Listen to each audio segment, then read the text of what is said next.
Hi friends, welcome to சமையல் point and recipes.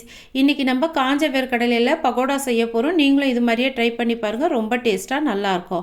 1.5 ஆழாக்கு வேர்க்கடலை எடுத்துக்கிட்டோம்.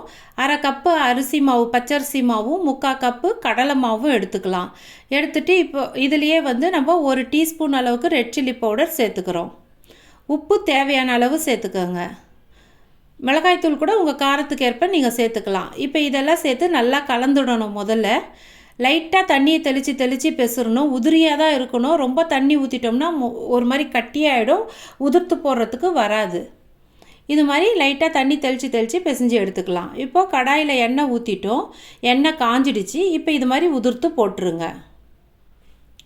இப்போ இது நல்லா பொரிஞ்சு வரட்டும்னு எடுத்துக்கலாம். லைட் கோல்டன் ப்ரௌனாக வந்த உடனே எடுத்துடலாம். எண்ணெய் சிடிச்சிடுப்பெல்லாம் கொஞ்சம் அடங்கட்டோன்னு எடுக்கணும். எடுத்து சூடாக சாப்பிட சொல்ல பார்த்தீங்கன்னா நம்மளுக்கு கிறிஸ்பியாக இருக்காது, சாஃப்டாக தான் இருக்கும். ஆற தான் கலரும் சேஞ்ச் ஆகிடும், நம்மளுக்கு கிறிஸ்பியாகவும் இருக்கும். இப்போ பாருங்கள், எண்ணெய் சிடிச்சிடுப்பு அடங்கிடுச்சு. இப்போ நம்ம இதை எடுத்துடலாம். நீங்களும் இது மாதிரியே ட்ரை பண்ணி பார்த்துட்டு எனக்கு கமெண்ட்டில் சொல்லுங்கள் எப்படி வந்ததுன்னு.